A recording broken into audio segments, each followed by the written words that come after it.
Bharatiya Janata party की सरकार सुनियोजित षड्यंत्र के तहत देशवासियों को भटकाने का काम करती है। यह कहना है नेता प्रतिपक्ष उमंग सिंघार का, जिन्होंने निशाना साधते हुए कहा कि भाजपा हिटलरशाही और तानाशाही से सरकार चला रही है। बता दें कि यह बातें जय भीम, जय बापू, जय संविधान महारैली के जायजे को लेकर शहर आए नेता प्रतिपक्ष उमंग सिंघार द्वारा पत्रकार वार्ता के दौरान कही गई है, जिन्होंने कहा कि लोकसभा चुनाव के वक्त भाजपा के सांसदों ने कहा था कि यदि 400 पार सीटें आती है तो वे संविधान बदल देंगे, जिससे यह स्पष्ट होता है कि वर्तमान समय में संविधान को लेकर जो भी स्थिति बनी हुई है वह भारतीय जनता पार्टी द्वारा तैयार की गई है। नेता प्रतिपक्ष उमंग सिंघार की माने तो देश के सभी राज्यों के मुख्यमंत्री मौन और पंगु हैं, क्योंकि वह किसी भी निर्णय को लेने से पहले दिल्ली की ओर निहारते हैं। इसी तरह अन्य मुद्दों पर भी चर्चा करते हुए नेता प्रतिपक्ष ने भारतीय जनता पार्टी की सरकार पर निशाना साधा है।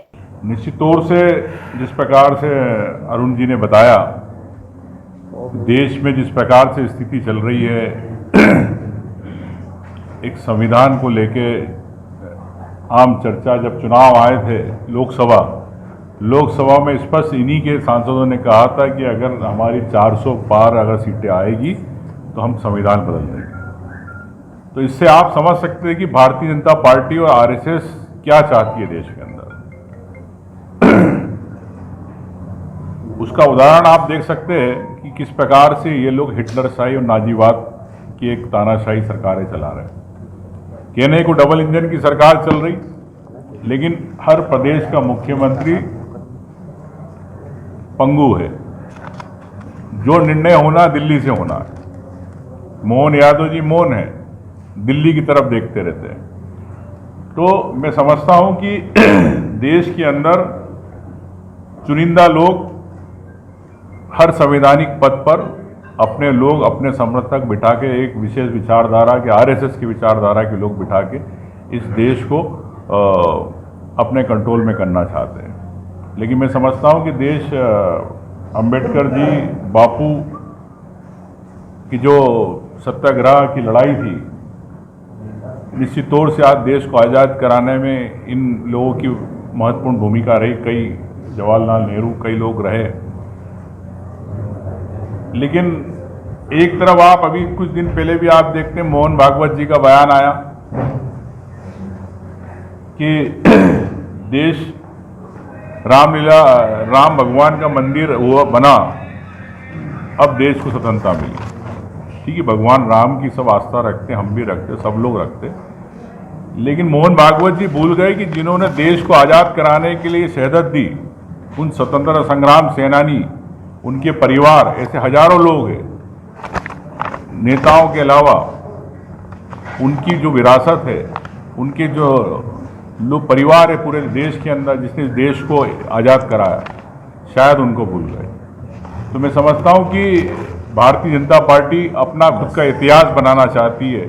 जिस प्रकार से आप पाठ्यक्रमों में देख रहे हैं कि कई पाठ्यक्रमों में इन्होंने बदले, तो ये एक स्वतंत्रता की अभिव्यक्ति हमारे संविधान में है, चाहे आम व्यक्ति हो, चाहे मीडिया हो,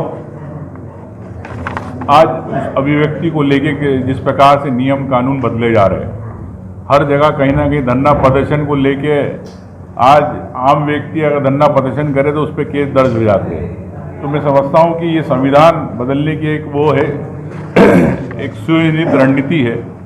उस देश को के लिए कांग्रेस पार्टी आम जनता के लिए संविधान बचाओ को लेकर जय भीम, जय बापू, जय संविधान रैली 27 तारीख को मऊ में कर रही है। तो